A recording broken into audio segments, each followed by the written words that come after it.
Jika memang Rasulullah lebih indah daripada Nabi Yusuf, lalu kenapa tidak pernah ditemukan dalam ribuan riwayat hadis atau hikayat sekalipun bahwa ada seorang perempuan yang terlena dan terpesona oleh keindahan Rasulullah? Seperti yang terjadi kepada Siti Zulaikha terhadap Nabi Yusuf. Benarkah Rasulullah manusia terindah dan paripurna? Yuk kita bahas.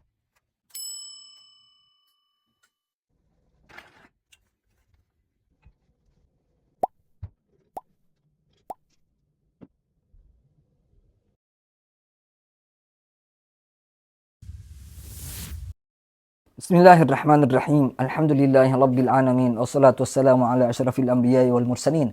Sayyidina Muhammadin wa ala alihi wa sahbihi ajma'in. Amma ba'd.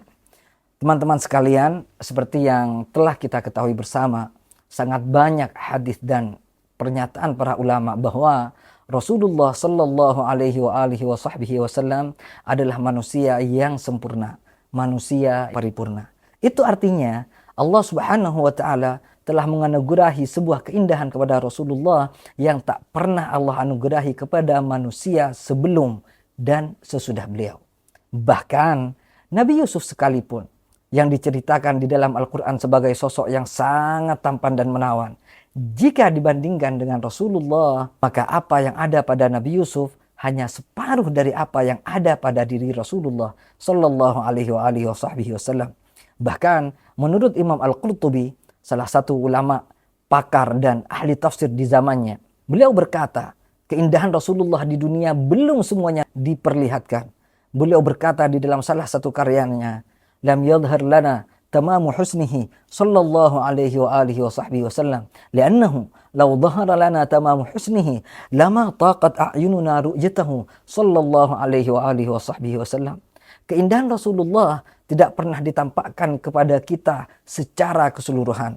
Karena jika seandainya keindahan tersebut ditampakkan secara keseluruhan, maka mata kita tak akan pernah mampu untuk melihatnya.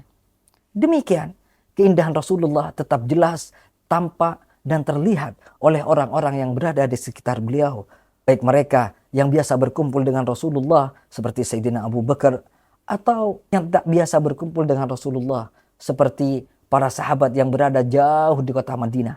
Bahkan terhadap orang yang tak pernah melihat Rasulullah sallallahu alaihi wasallam sekalipun, keindahannya akan tetap jelas, tampak, dan terlihat. Seperti yang terjadi kepada Sayyidah Atikah binti Khuwailid bin Khalid yang lebih dikenal dengan nama Ummu Ma'bad. Dalam sebuah riwayat yang sangat panjang, Ummu Ma'bad mendadak bertemu dengan Rasulullah ketika Rasulullah berhijrah ke kota Madinah. Ummu Ma'bad bercerita kepada suaminya, demi Allah, tadi lewat seseorang yang penuh berkah. Keadaannya demikian, demikian, dan demikian. Coba gambarkan karakteristiknya kepadaku, pinta Abu Ma'bad penasaran. Ummu Ma'bad bercerita, aku melihat seorang yang rendah hati, wajahnya bersinar dan baik akhlaknya, badannya tegap, kepalanya besar, serasi dengan bentuk badannya. Ia seorang yang sangat tampan, matanya indah dan lebar. Bagian hitamnya sangat hitam, bagian putihnya sangat putih. Alis dan bulu matanya lebat dan halus, tubuhnya wangi dan rambutnya sangat hitam. Lehernya jenjang, janggutnya lebat. Jika diam, nampaklah kewibawaannya. Jika berbicara, nampaklah kehebatannya. Ucapannya tersusun begitu rapi, ucapannya indah, jelas jedanya. Dari jauh, ia tampak begitu tampan. Saat dekat, ia adalah seorang yang manis dan berwibawa. Perawakannya sedang, tidak terlalu tinggi dan tidak terlalu pendek. Tingginya tidak membuat yang berbicara dengannya merasa lelah dan bukan pendek sehingga membuatnya tertunduk.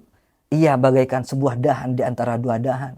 Di antara ketiga orang itu, penampilannya paling baik dan kedudukannya paling tinggi. Kalau dia berbicara, yang lain mendengarkan ucapannya. Kalau dia memerintahkan, yang lainnya segera menunaikannya. Teman-temannya sangat menaatinya, tidak cemberut dan bicaranya tidak sembarangan. Abu Ma'bad menanggapi, demi Allah, ia adalah seorang dari Quraisy yang sedang diperbincangkan di kalangan kami di kota Mekah. Aku ingin menjadi sahabatnya. Sungguh, aku akan melakukannya jika aku bisa menemukan jalan untuk menemuinya. Keindahan Rasulullah sangat luar biasa, Sebagian dari para sahabatnya membandingkan keindahan Rasulullah dengan cahaya bulan purnama. Seperti yang dikatakan oleh Sayyiduna Jabir bin Samurah.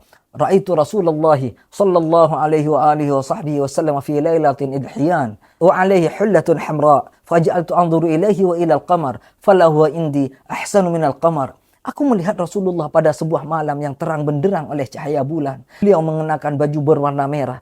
Aku menatap beliau dan sekali memandang rembulan. Sungguh bagiku, beliau lebih indah daripada rembulan. Teman-teman sekalian, kita semua tahu bahwa jauh sebelum Rasulullah dilahirkan, terdapat sosok Nabi yang sangat tampan, di mana pesonanya telah memikat seluruh perhatian para wanita yang berada di hadapannya. Beliau adalah Nabi Yusuf. Pada saat itu, para wanita mendekati Nabi Yusuf tanpa berkedip, terhanyut dalam keindahan wajahnya.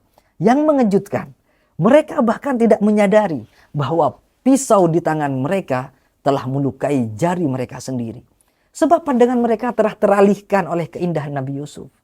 Seperti yang telah diceritakan oleh Allah Subhanahu wa taala di dalam Al-Qur'an, "Wa qulna hasya lillahi ma hadza basyara in hadza illa malakun karim." Mereka berkata, "Maha sempurna Allah, ini bukanlah manusia, sesungguhnya ini tidak lain adalah malaikat yang mulia." Sementara Rasulullah Sallallahu Alaihi Wasallam yang memiliki ketampanan yang jauh di atas ketampanan Nabi Yusuf tak pernah membuat wanita yang hidup di zaman Rasulullah mengalami apa yang telah dialami oleh para wanita yang hidup di zamannya Nabi Yusuf. Hal itu terjadi karena Rasulullah memiliki al-haibah al-jalaliyah atau ketenangan yang agung dan dhau'un nuraniyah, cahaya yang bersinar.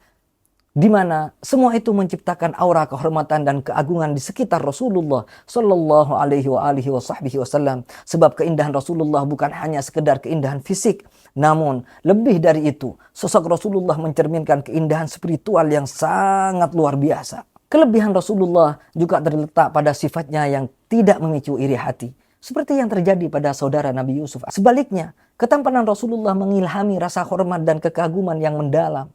Dengan demikian, ketampanan Rasulullah tidak hanya menggoda mata, melainkan juga memancarkan keindahan batin yang menarik perhatian dan menginspirasi seluruh umat Islam. Salah satu pakar ilmu hadis di zamannya, yaitu As-Sayyid Muhammad Alawi Al-Maliki, mengutip sebuah syair dalam salah satu karyanya yang berbunyi, "Wa sahbu Zulaikha law ra'ayna jaminahu la atharna taqti'al qulubi 'alal aidi." Seandainya teman-teman Sayyidah Zulaikha, orang-orang yang melihat Nabi Yusuf melihat dengan jelas ketampanan Rasulullah, niscaya mereka akan mengkoyak hati mereka terlebih dahulu sebelum mereka memotong tangan-tangan mereka. Sayyiduna Ali karramallahu wajhah mengatakan tentang betapa Rasulullah sangat berwibawa dan karismatik. Man ra'ahu badihatan habah wa man khalatahu ma'rifatan ahabbah. Siapapun yang melihat Rasulullah secara mendadak pasti akan menaruh hormat kepadanya. Dan siapapun yang pernah berkumpul dan bergaul dengannya, pasti akan mencintainya. Dalam riwayat lain, ada seorang laki-laki yang datang kepada Rasulullah Sallallahu Alaihi Wasallam. Lalu dia berbicara dengan Rasulullah. Tiba-tiba dia gemetar ketakutan. Dia ketakutan karena berbicara dengan Rasulullah yang memiliki karismatik yang sangat luar biasa. Maka Rasulullah pun berkata kepadanya, "Hawwin alaik, fa inni lastu bimalik, innama ana ibnu imra'atin ta'kulul qadid." Tenangkan dirimu. Aku bukan raja. Aku hanyalah seorang anak dari wanita yang memakan daging yang diberi garam dan dikeringkan. Makanan biasa. Sayyiduna Amr bin al-As juga pernah berkata terkait betapa Rasulullah sangat agung dan karismatik. Beliau mengatakan, "Wa ma kana ahadun ahabba ilayya min Rasulillah sallallahu alaihi wasallam wala ajalla fi aini minhu. وَمَا كُنْتُ أُطِيقُ أَنْ أَمْلَأَ عَيْنِي مِنْهُ إِجْلَالًا لَهُ وَلَوْ سُئِلْتُ أَنْ أَصِفَهُ مَا أَطَقْتُ." Tidak ada seorang pun yang lebih aku cintai dan aku agungkan dibandingkan Rasulullah. Aku tidak pernah mampu memandangnya dengan kedua mata aku dengan puas karena keagungan beliau. Andaikan aku ditanya tentang sifat Rasulullah, maka aku tidak akan mampu untuk menjelaskannya.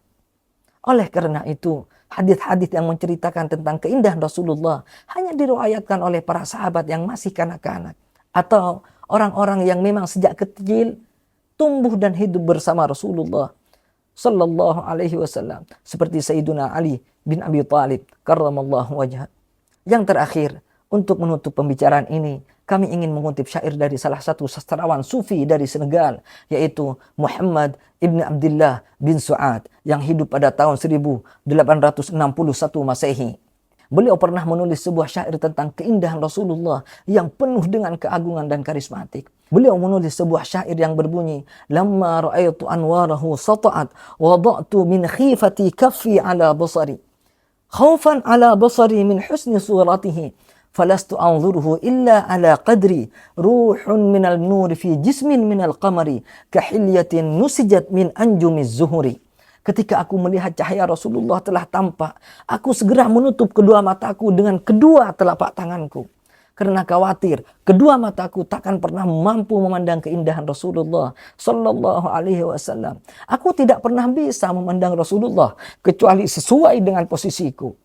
Jiwa beliau dari cahaya dibungkus dalam tubuh dari rembulan, serupa hiasan yang ditenun dari bintang-bintang yang gemilang.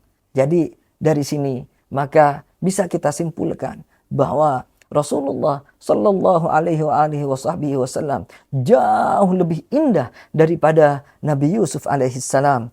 Hada wa sallallahu wa sallama ala sayyidina Muhammadin wa ala alihi wa sahbihi ajma'in. Walhamdulillahi rabbil alamin.